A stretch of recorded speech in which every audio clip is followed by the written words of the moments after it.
You're listening to Shift, Human First Financial Guidance with Ross Marino.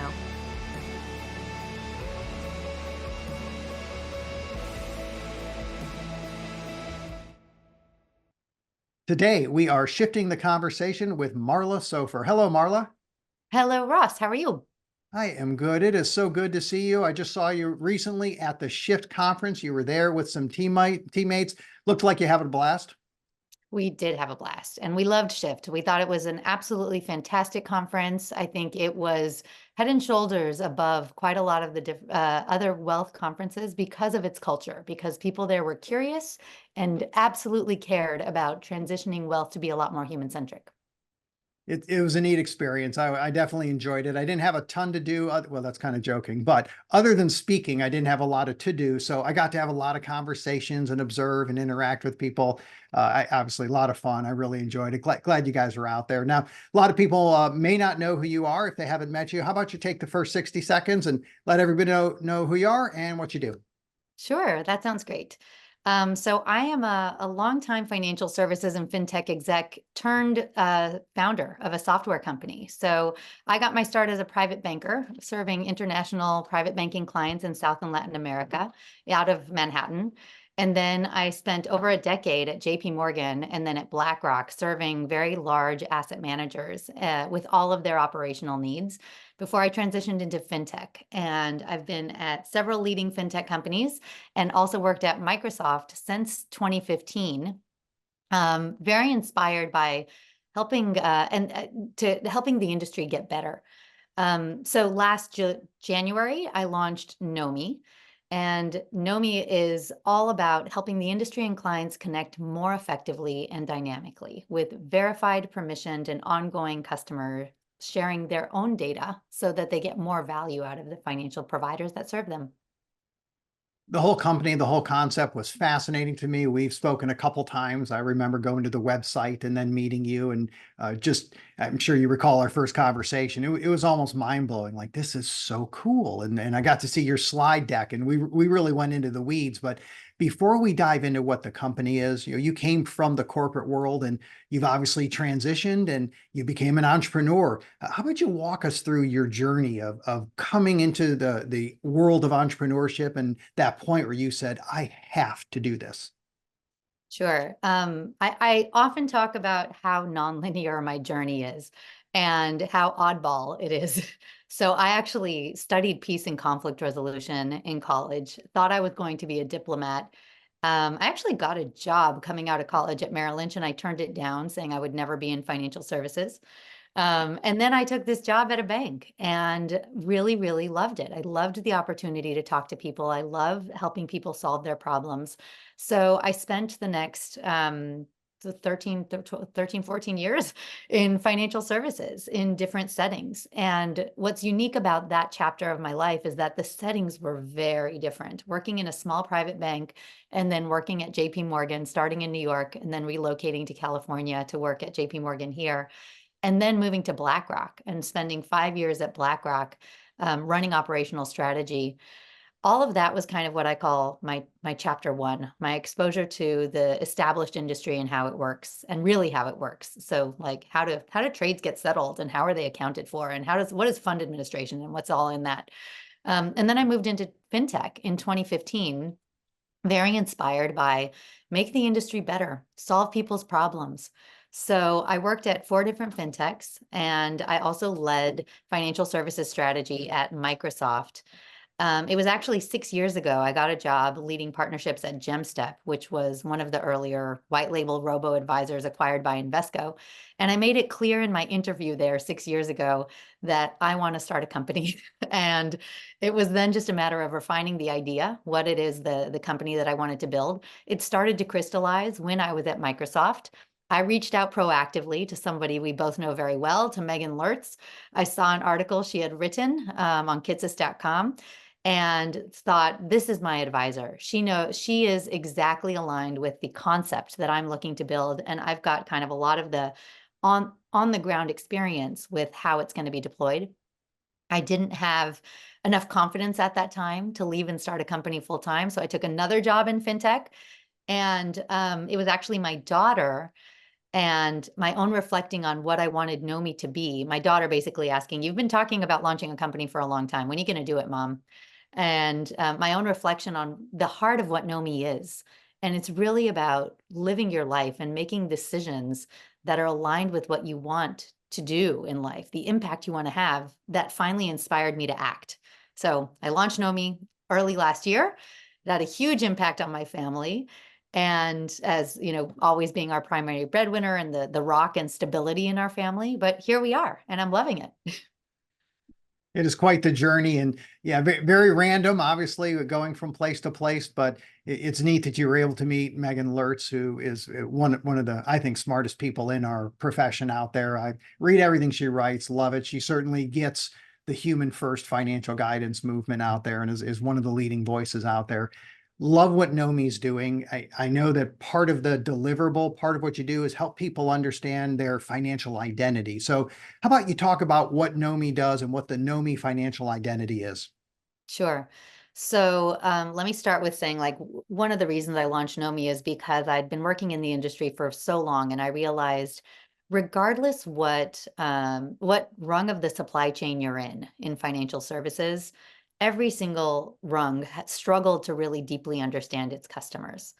And so Nomi's financial identity aims to solve that. The financial identity itself, it comprises 8 types of information that are needed about you to help you make sure you're making the right financial decisions for your future.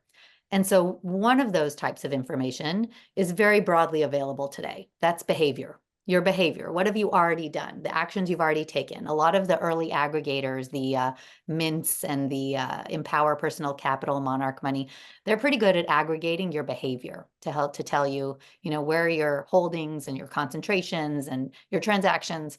That's kind of known, but that's a very important part of your financial identity. All the rest are harder to get. And so the other parts are your values. What is it that really inspires you? Your goals. What are you aiming for in life? Your demographics, which can be a little tricky. So really understanding someone's demographics. Your attitudes. So one of the components that I think advisors deal with a lot is your attitude about risk, your attitude about money, and how that really was formed. The next one is your psychology.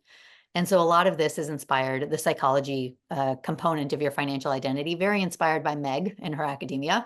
And a lot of it has to do with your readiness to take action. What are your motivators? And really diving into what those are.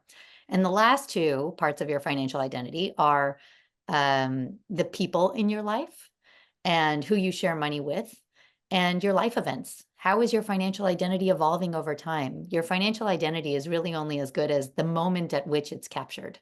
And so a huge part of Nomi is recognizing that your financial identity evolves as you evolve. So the way that Nomi works, because that was the second part of your question, how does it work? So we create gamified experiences, and those experiences are very familiar. They feel like what you might do on a wellness app, a dating app, a weight loss app, or a fitness app. And they help you to create, manage, and consensually share the pieces of your financial identity with the providers who serve you. The quiz only takes a couple of minutes. You come out with an archetype, you get a little bit of value in return. And the important part is that we're educating you about changing your mindset. We're taking you through a curated journey to help you know yourself better and to be known better. And so it's very much about evolving money to a tool from a goal. Money is not the goal. Money is a tool to help you live your life. So our first customers and how we're making our money to start are financial advisors and planners who are really looking to grow their business. And what's really important to know about us is everything is opt-in, everything. As users create their financial identity, they maintain access control of their data, and they choose to share it because they know they need help. And so advisors and planners will pay for leads. And our readiness assessment, part of the psychology module, makes sure that they're ready when they're introduced to you. They're ready to fund an account. We ask them, are you going to do this right now in 3 months, 6 months, 12 months? When is that going to happen that you're actually going to fund that account? And so we know before we even introduce them. And we know that they want to work with you specifically because we've asked them the criteria of the type of entity they want to work with, the business model, the type of advisor that they want to build trust in. And so following that kind of lead business model, there's also a subscription model just to see deltas in the profile. Let me know how that person is changing over time. Yeah, it's fascinating that as advisors, and part of what we do with the Conference of Shift and the whole human first movement, that is what we're trying to accomplish. It's to help advisors shift the conversation so they can get to that point where they say, I get you, where they understand the person that they're working with.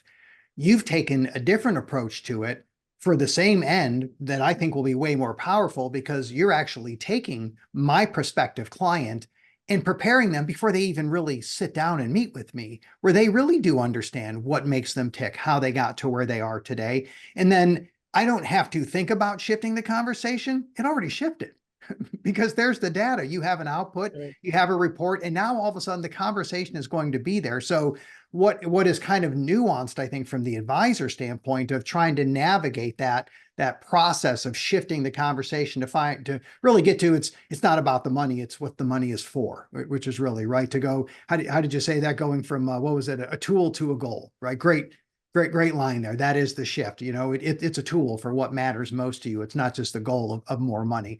So I think it's wonderful that you do that. Now, you're, of course, reaching out to advisors, advisory firms. That's going to be your first place to go. I'm an advisor. I love it. I'm obviously trying to shift the conversation, be human first. I'd love to know what your experience is so far, speaking with advisors, different firms. How's it going out there? Yeah, sure. So let me come back to one thing you said as part of the answer, which is part of how we're framing NOMI is exactly as you positioned it. It is the missing first step. It's not only about you getting to know them as their provider, it's about them building confidence in knowing themselves. It's about them actually doing the homework before they come into that first meeting of knowing, no, I do know my goals. I do know my values.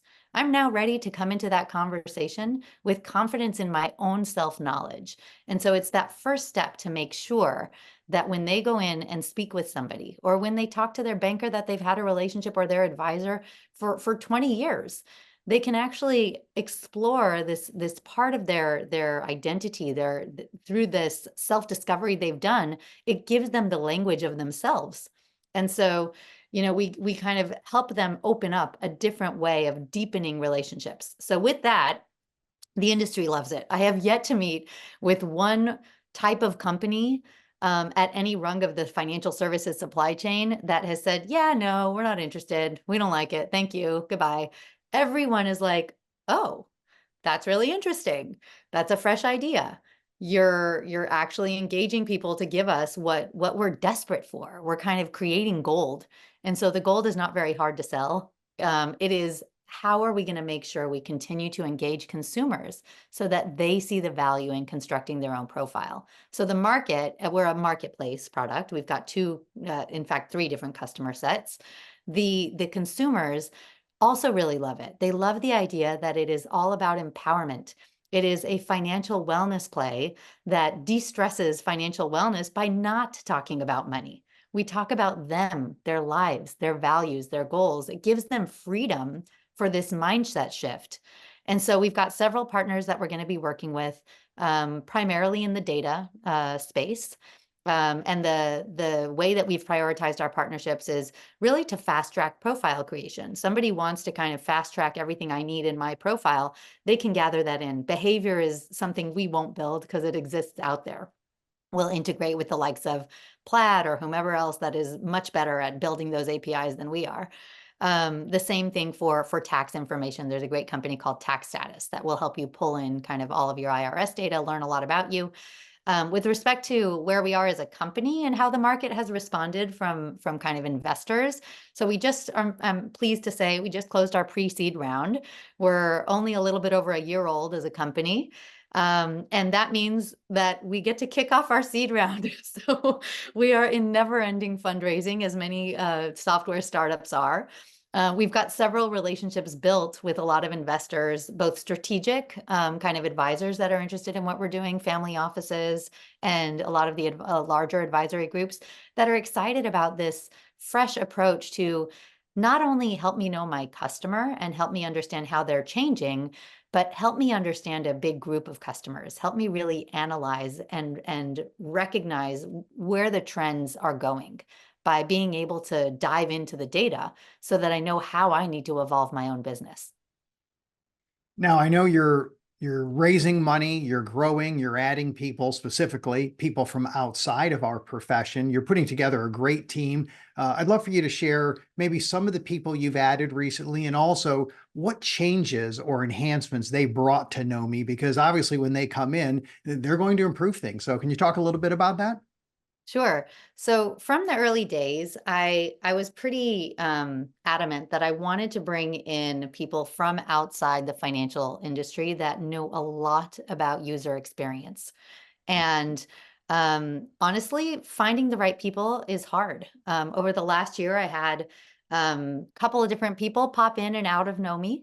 And in November, I met with two phenomenal people who come from the absolute best as it relates to the best in tech that build incredible apps. So Cameron, who's our head of product, had 8 years at Google and has been a founder himself and deeply understands all of the technical capabilities we need from the privacy and security around our data and how it is created and consensually shared.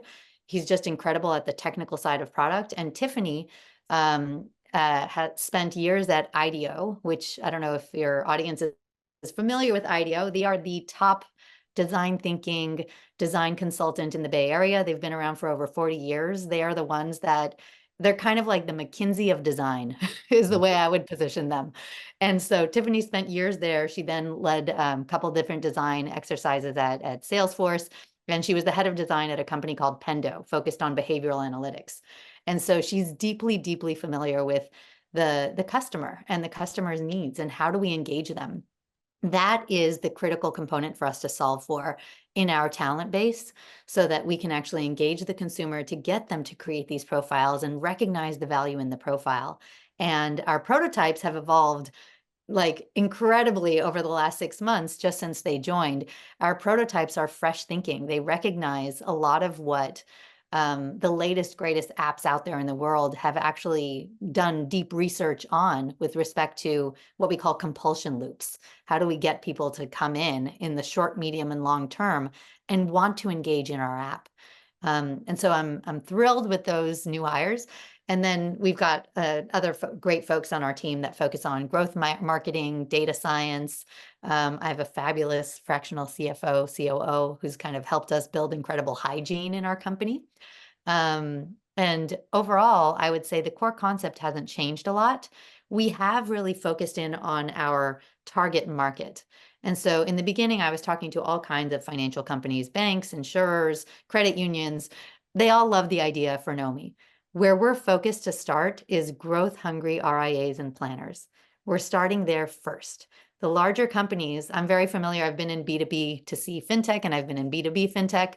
They can kind of kick you off track of solving the consumer problem. And so we believe that when we work with growth-hungry RIAs and planners, we can continue to be as obsessed with the consumer as we are today.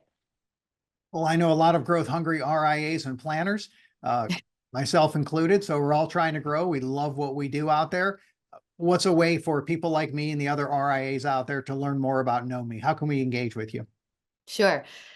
So we are at knowme.com, KNOMEE. As you might imagine, the entire concept is we want you to get to know me. So easy to remember. The name explains the product. Our app is actually live at knowmeapp.com as well. If you want to try out the app or give it to your clients to try and learn more information about them. With their opt-in, you can actually go ahead and see your client profiles even today. We are also very active on LinkedIn. So on LinkedIn, you could find through my own Marla Sofer at LinkedIn. Just my name on LinkedIn is Marla Sofer. We're on Pinterest, on Threads, on Instagram, on Facebook, on YouTube and TikTok, and we're slowly growing our presence. But I would say the latest, greatest is generally on LinkedIn, and take a look on our website at our blog as well. Love it. Appreciate what you do. Thank you for breaking away from the corporate world to do something that really matters. Our clients need it, the advisors need it, our profession needs it. So glad you're out there. Glad you're working hard. Wishing nothing but success. Marla Sofer, thanks for being on the show. Thank you, Ross. Thank you for listening to Shift with Ross Marino. Please visit humanfirst.live to learn more. This show is for general information purposes only and is not intended to provide recommendations or advice. Speak with a legal, tax, or financial advisor before making any decisions. Past performance references are historical and do not guarantee future results.